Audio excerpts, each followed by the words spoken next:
मेरे YouTube channel path of reality में आपका स्वागत है। आज हम बात करेंगे पहलगाम हमला और उसके बाद भारत सरकार की कार्रवाई, एक गहन विश्लेषण। 1. परिचय। 22 अप्रैल 2025 को पहलगाम में हुआ आतंकवादी हमला एक दुखद घटना थी, जिसने न केवल कई निर्दोष लोगों की जान ले ली, बल्कि भारत की सुरक्षा व्यवस्था और भारत पाकिस्तान संबंधों पर भी गंभीर सवाल खड़े कर दिए। यह हमला, जिसमें मुख्य रूप से हिंदू पर्यटकों को निशाना बनाया गया था, 2008 के मुंबई हमलों के बाद भारत में नागरिकों पर सबसे घातक आतंकवादी हमला माना जाता है। इस घटना ने देश को गहरा सदमा पहुंचाया और सरकार पर आतंकवाद के खिलाफ कड़ी कार्रवाई करने का दबाव बढ़ गया। इस रिपोर्ट का उद्देश्य इस हमले की विस्तृत जानकारी देना और इसके बाद भारत सरकार द्वारा उठाए गए विभिन्न कदमों का गहन विश्लेषण करना है। रिपोर्ट में हमले के समय और स्थान, हमलावरों की पहचान, पीड़ितों की संख्या और भारत सरकार की प्रारंभिक और बाद की प्रतिक्रियाओं, राजनयिक, आर्थिक और सैन्य पर विस्तार से चर्चा की जाएगी। इसके अतिरिक्त हमले में हताहत हुए नागरिकों की संख्या और जवाबी कार्रवाई में मारे गए आतंकवादियों की संख्या का भी उल्लेख किया जाएगा। अंत में इस घटना के क्षेत्रीय सुरक्षा पर पड़ने वाले प्रभावों और आगे की राह पर विचार किया जाएगा। 2. पहलगाम हमला, एक विस्तृत विवरण।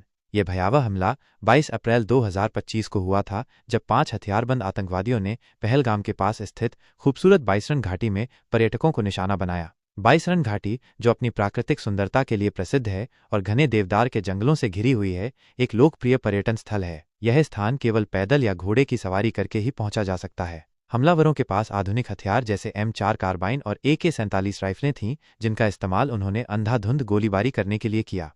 इस हमले की जिम्मेदारी शुरू में द रेजिस्टेंस फ्रंट TRF नामक एक संगठन ने ली थी, जिसे भारतीय खुफिया एजेंसियां पाकिस्तान स्थित आतंकवादी समूह लश्कर-ए-तैयबा का एक सहयोगी मानती हैं। हालांकि TRF ने बाद में इस दावे को वापस ले लिया। भारत ने इस हमले के लिए सीधे तौर पर पाकिस्तान स्थित आतंकवादी समूहों को दोषी ठहराया है, यह तर्क देते हुए कि उन्हें सीमा पार से समर्थन और प्रशिक्षण मिलता है। खुफिया सूत्रों से मिली जानकारी के अनुसार इस क्रूर हमले की योजना शेख सज्जाद गुल नामक एक व्यक्ति ने बनाई थी, जो लश्कर-ए-तैयबा से जुड़ा हुआ है और इस संगठन के लिए महत्वपूर्ण भूमिका निभाता है।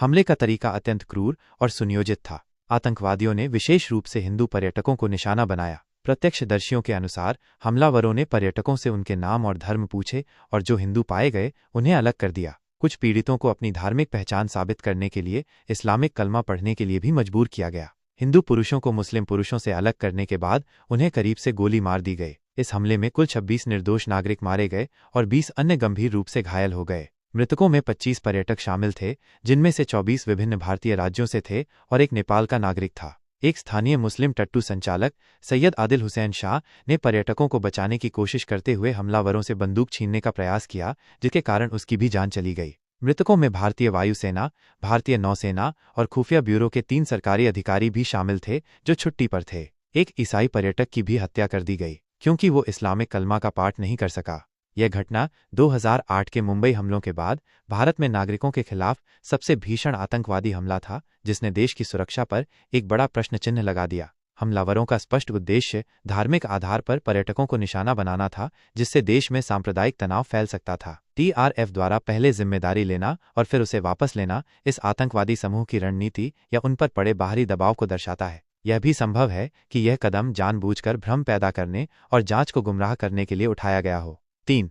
भारत सरकार की प्रारंभिक प्रतिक्रिया। पहलगाम में हुए इस बर्बर आतंकवादी हमले के बाद भारत सरकार ने तुरंत हरकत में आते हुए कड़ी प्रतिक्रिया दी। प्रधानमंत्री नरेंद्र मोदी और गृह मंत्री अमित शाह ने इस हमले की कड़ी निंदा की और पीड़ितों के परिवारों के प्रति अपनी गहरी संवेदना व्यक्त की। सरकार ने स्पष्ट रूप से कहा कि इस घिनौने कृत्य को अंजाम देने वाले आतंकवादियों और उनके समर्थकों को बख्शा नहीं जाएगा और उन्हें उनके कर्मों की सजा अवश्य मिलेगी।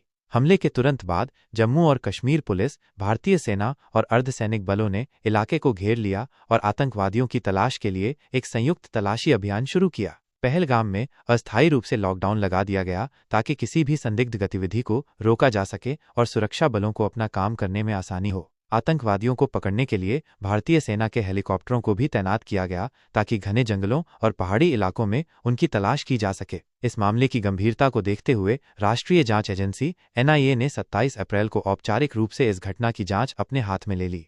NIA ने तुरंत सबूतों की तलाश तेज कर दी और इस आतंकी साजिश के पीछे के पूरे नेटवर्क को उजागर करने के लिए प्रत्यक्षदर्शियों से पूछताछ शुरू कर दी। NIA के प्रमुख सदानंद दाते ने स्वयं 1 मई को पहलगाम में हुए आतंकी हमले के घटनास्थल का दौरा किया और जांच में शामिल वरिष्ठ अधिकारियों के साथ विस्तृत चर्चा की, ताकि जांच को सही दिशा में आगे बढ़ाया जा सके। जांच के दौरान एनआईए ने लश्कर-ए-तैयबा के एक सहयोगी संगठन द रेजिस्टेंस फ्रंट टीआरएफ के 50 वर्षीय कश्मीरी प्रमुख शेख सज्जाद गुल को इस हमले का मास्टरमाइंड घोषित किया। एनआईए ने पहले ही अप्रैल 2022 में गुल को आतंकवादी घोषित कर दिया था और उस पर 10 लाख रुपए का इनाम भी रखा था। पहलगाम हमले की जांच के दौरान एनआईए को गुल से जुड़े तार और कुछ संचार मिले, जिससे इस हमले में उसकी सीधी संलिप्तता की पुष्टि हुई। इस आतंकी हमले की अंतर्राष्ट्रीय स्तर पर भी कड़ी निंदा हुई। G7 देशों के समूह ने पहलगाम में हुए इस जघन्य आतंकवादी हमले की कड़ी निंदा की और भारत तथा पाकिस्तान दोनों से अधिकतम संयम बरतने का आग्रह किया ताकि स्थिति और न बिगड़े। सिंगापुर ने भी इस हमले की कड़ी निंदा करते हुए आतंकवाद के खिलाफ लड़ाई में भारत के साथ अपनी एकजुटता व्यक्त की। संयुक्त राष्ट्र महासचिव एंटोनियो गुटेरेस ने भी दोनों देशों से अपील की कि वे अत्यधिक संयम से काम लें और किसी भी ऐसे कदम से बचें जिससे क्षेत्र में तनाव और बढ़ सकता है। सरकार द्वारा त्वरित प्रतिक्रिया और जांच की शुरुआत से यह स्पष्ट होता है कि भारत इस हमले को कितनी गंभीरता से ले रहा है। मास्टरमाइंड की पहचान और उस पर इनाम की घोषणा से सरकार का आतंकवादियों को पकड़ने और उन्हें न्याय के कटघरे में लाने का दृढ़ संकल्प झलकता है। अंतर्राष्ट्रीय स्तर पर इस हमले की निंदा से भारत को राजनयिक रूप से समर्थन मिला, जिससे पाकिस्तान पर इस मुद्दे पर दबाव बनाने में मदद मिली। 4. भारत सरकार की कार्रवाई, राजनयिक और आर्थिक उपाय। पहलगाम हमले के बाद भारत सरकार ने पाकिस्तान के साथ अपने राजनयिक संबंधों में कड़ा रुख अपनाया। भारत ने स्पष्ट रूप से पाकिस्तान पर सीमा पार आतंकवाद को बढ़ावा देने का आरोप लगाया। हालांकि पाकिस्तान ने हमेशा इन आरोपों को निराधार बताया है। इस हमले के तुरंत बाद भारत ने पाकिस्तान के साथ 1960 की सिंधु जल संधि को निलंबित कर दिया। इसके अतिरिक्त भारत ने पाकिस्तान में अपने उच्चायुक्त को वापस बुला लिया और इस्लामाबाद स्थित पाकिस्तानी उच्चायोग के राजनयिकों को भी निष्कासित कर दिया। दोनों देशों के बीच सभी प्रकार के व्यापारिक संबंधों को तत्काल प्रभाव से निलंबित कर दिया गया, जिससे दोनों देशों की अर्थव्यवस्थाओं पर नकारात्मक प्रभाव पड़ा। भारत ने अटारी वाघा सीमा चौकी को भी बंद कर दिया, जो दोनों देशों के बीच आवागमन का एक महत्वपूर्ण मार्ग था। भारत सरकार ने अपने नागरिकों को पाकिस्तान की यात्रा न करने की सलाह जारी की और जो लोग पहले से ही वहां मौजूद थे उन्हें जल्द से जल्द वापस लौटने के लिए कहा गया। पाकिस्तानियों के लिए जारी किए गए सभी वीज़ा रद्द कर दिए गए और उन्हें तत्काल भारत छोड़ने का आदेश दिया गया। भारत ने संयुक्त राष्ट्र सुरक्षा परिषद यूएनएससी में भी इस मुद्दे को उठाया और पाकिस्तान के खिलाफ सबूत पेश किए। विदेश सचिव विक्रम मिस्री ने एक प्रेस ब्रीफिंग में बताया कि पाकिस्तान ने यूएनएससी के उस बयान का विरोध किया था जिसमें आतंकवादी संगठन द रेजिस्टेंस फ्रंट टीआरएफ का उल्लेख किया गया था, जबकि इसी संगठन ने पहलगाम हमले की जिम्मेदारी ली थी। अंतर्राष्ट्रीय स्तर पर भारत ने पहलगाम हमले में पाकिस्तान के सीमा पार लिंक को उजागर करने के लिए व्यापक कूटनीतिक प्रयास किए। भारत ने कई देशों के राजनयिकों को इस हमले से जुड़ी खुफिया जानकारी और सबूत साझा किए ताकि अंतर्राष्ट्रीय समुदाय को पाकिस्तान के आतंकवाद में शामिल होने के बारे में अवगत कराया जा सके। भारत ने अपने सहयोगी देशों से इस मामले में समर्थन मांगा और अपनी प्रतिक्रिया को आतंकवाद के खिलाफ आत्मरक्षा का एक उचित कदम बताया। आर्थिक रूप से पाकिस्तान के साथ व्यापार प्रतिबंध लगाने से उसकी अर्थव्यवस्था पर दबाव बढ़ा। सिंधु जल संधि को निलंबित करने का निर्णय एक महत्वपूर्ण कदम था, जिसका दीर्घकालिक प्रभाव पाकिस्तान में जल संकट को और गहरा सकता है, खासकर कृषि क्षेत्र में। भारत के इन राजनयिक और आर्थिक उपायों का मुख्य उद्देश्य पाकिस्तान पर आतंकवाद को समर्थन देना, बंद करने का दबाव बनाना और अंतर्राष्ट्रीय स्तर पर उसे अलग थलग करना था। 5. भारत सरकार की कार्रवाई, सैन्य प्रतिक्रिया, ऑपरेशन सिंदूर। पहलगाम में हुए आतंकवादी हमले के बाद भारत सरकार ने सैन्य कार्रवाई का भी सहारा लिया और 7 मई 2025 को ऑपरेशन सिंदूर के तहत पाकिस्तान और पाकिस्तान अधिकृत कश्मीर (POK) में 9 स्थानों पर हवाई हमले किए। इन हमलों को 22 अप्रैल को पहलगाम में हुए आतंकवादी हमले की प्रतिक्रिया के रूप में देखा गया। भारत ने दावा किया कि इन हमलों में आतंकवादी प्रशिक्षण शिविरों और लॉन्च पैड को निशाना बनाया गया था, जिनका इस्तेमाल भारत में आतंकवादी गतिविधियों को अंजाम देने के लिए किया जाता था। भारत सरकार ने इन हमलों को लक्षित, मापी गई और गैर बढ़ावा देने वाली कार्रवाई बताया और स्पष्ट किया कि इसमें किसी भी पाकिस्तानी सैन्य ठिकाने को निशाना नहीं बनाया गया। भारतीय विदेश सचिव विक्रम मिस्री ने कहा कि इन हवाई हमलों का उद्देश्य सीमा पार से होने वाले और अधिक आतंकवादी हमलों को रोकना और पहले से नाकाम करना था, क्योंकि भारतीय खुफिया एजेंसियों को ऐसे हमलों की आशंका थी। भारतीय सेना ने कहा कि ऑपरेशन सिंदूर के परिणाम स्वरूप आतंकवादियों की जम्मू और कश्मीर तथा देश के अन्य हिस्सों में घुसपैठ करने और आतंकवादी हमले करने की क्षमता काफी हद तक कम हो जाएगी। इस ऑपरेशन में भारतीय सेना, नौसेना और वायुसेना की तीनों सेवाओं ने संयुक्त रूप से भाग लिया, जो इस कार्रवाई के लिए किए गए गहन समन्वय को दर्शाता है। भारत ने इन हमलों को अंजाम देने के लिए निशानची प्रौद्योगिकी हथियारों का इस्तेमाल किया और ये सुनिश्चित करने के लिए विशेष प्रकार के वॉरहेड का चयन किया ताकि केवल इच्छित लक्ष्यों को ही नुकसान पहुंचे और नागरिक हताहतों की संख्या को कम से कम रखा जा सके। सरकार ने इन सैन्य हमलों को मापा, कैलिब्रेटेड और गैर बढ़ावा देने वाला बताया, जिसका अर्थ है कि भारत स्थिति को और बिगाड़ना नहीं चाहता था बल्कि सिर्फ एक उचित जवाब देना चाहता था। ऑपरेशन की पारदर्शिता बनाए रखने के लिए हमले के फुटेज और लक्षित स्थलों को दर्शाने वाले विस्तृत नक्शे एक प्रेस कॉन्फ्रेंस में सार्वजनिक रूप से दिखाए गए।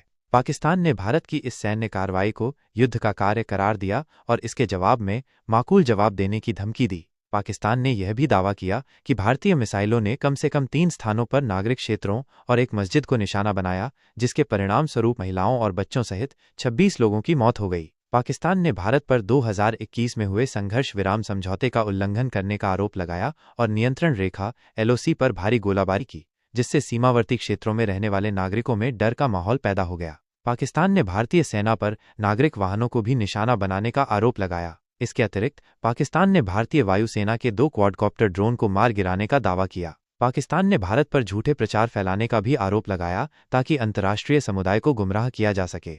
इस सैन्य कार्रवाई के बाद भारत और पाकिस्तान के बीच सीमा पर तनाव काफी बढ़ गया। दोनों देशों ने एक दूसरे के राजनयिकों और नागरिकों को निष्कासित कर दिया और अपनी सीमाएं तथा हवाई क्षेत्र बंद कर दिए, जिससे दोनों देशों के बीच संचार और आवागमन लगभग पूरी तरह से ठप हो गया। सीमा पर गोलाबारी तेज हो गई और दोनों तरफ से नागरिकों के हताहत होने की खबरें आने लगीं, जिससे स्थिति और भी गंभीर हो गई। भारत सरकार ने देश भर में नागरिक सुरक्षा अभ्यास शुरू किए ताकि किसी भी अप्रिय स्थिति से निपटने के लिए तैयारी की जा सके। सुरक्षा कारणों से कई हवाई अड्डों को नागरिक उड़ान संचालन के लिए अस्थायी रूप से बंद कर दिया गया, जिससे यात्रियों को काफी असुविधा हुई। G7 देशों के समूह ने दोनों पक्षों से तत्काल तनाव कम करने और बातचीत के माध्यम से विवादों का समाधान करने का आग्रह किया।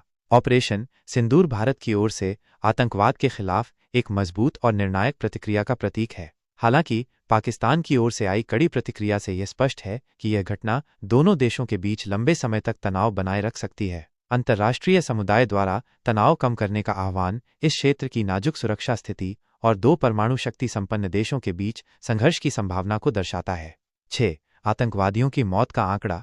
ऑपरेशन सिंदूर में मारे गए आतंकवादियों की संख्या को लेकर भारत और पाकिस्तान के दावों में काफी अंतर है। भारत सरकार के सूत्रों के अनुसार इस ऑपरेशन में पाकिस्तान और POK में आतंकवादी शिविरों पर किए गए 24 मिसाइल हमलों में लगभग 70 आतंकवादी मारे गए। भारत ने यह भी दावा किया कि इन हमलों में लश्कर-ए-तैयबा और जैश-ए-मोहम्मद जैसे आतंकवादी संगठनों से जुड़े मध्य से उच्च स्तर के फील्ड कमांडर भी शामिल थे। भारत सरकार ने स्पष्ट रूप से कहा कि इस सैन्य कार्रवाई का मुख्य उद्देश्य सीमा पार आतंकवाद का मुकाबला करना और पाकिस्तान की सैन्य और खुफिया एजेंसियों के साथ आतंकवादी समूहों के गठजोड़ को तोड़ना था।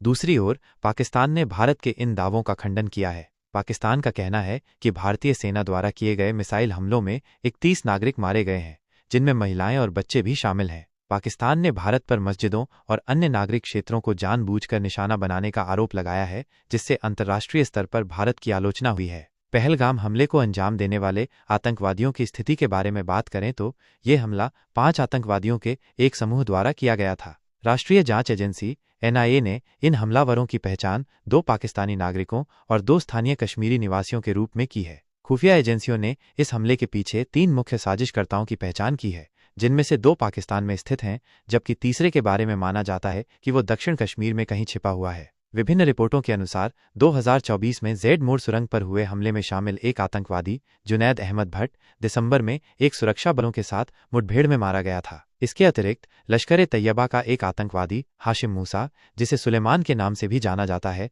और जो पहलगाम हत्याकांड में भी शामिल था, उस सुरंग हमले में भी सक्रिय रूप से शामिल था। 7 मई को भारतीय सेना द्वारा हवाई हमले किए जाने के कुछ ही घंटों बाद बाइसरन घाटी में अहमद बिलाल नामक एक संदिग्ध व्यक्ति को गिरफ्तार किया गया, जिससे यह अनुमान लगाया जा रहा है कि वो भी इस हमले में किसी न किसी रूप में शामिल था। मारे गए आतंकवादियों की संख्या पर भारत और पाकिस्तान के अलग अलग दावों के कारण वास्तविक संख्या की स्वतंत्र रूप से पुष्टि करना मुश्किल है। पहलगाम हमले में शामिल सभी आतंकवादियों को अभी तक पकड़ा या मारा नहीं जा सका है, जिससे क्षेत्र में सुरक्षा को लेकर चिंताएं बनी हुई हैं। 2024 के जेड मोड़ सुरंग हमले में शामिल आतंकवादियों के साथ पहलगाम हमलावरों के संबंध से यह स्पष्ट होता है कि इस क्षेत्र में आतंकवादी समूह अभी भी सक्रिय हैं और नागरिकों के लिए खतरा बने हुए हैं। 7. निष्कर्ष।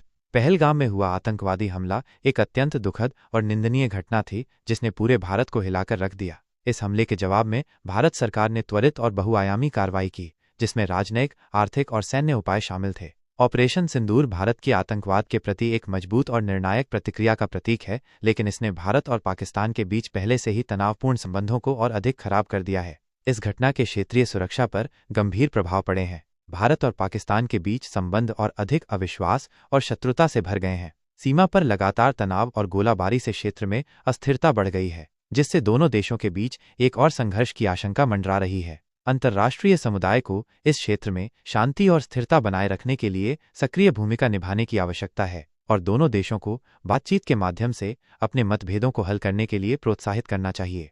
आगे की राह में भारत को आतंकवाद के खिलाफ अपनी सुरक्षा व्यवस्था को और मजबूत करने की आवश्यकता है, खासकर पर्यटन स्थलों पर। पाकिस्तान को भी सीमा पार आतंकवाद को रोकने के लिए ठोस और प्रभावी कदम उठाने चाहिए और अपनी जमीन का इस्तेमाल भारत के खिलाफ आतंकवादी गतिविधियों के लिए नहीं होने देना चाहिए। अंततः दोनों देशों को आपसी विश्वास और समझ को बढ़ावा देने के लिए बातचीत के माध्यम से अपने सभी लंबित मुद्दों को शांतिपूर्वक हल करने का प्रयास करना चाहिए, ताकि क्षेत्र में स्थायी शांति स्थापित हो सके।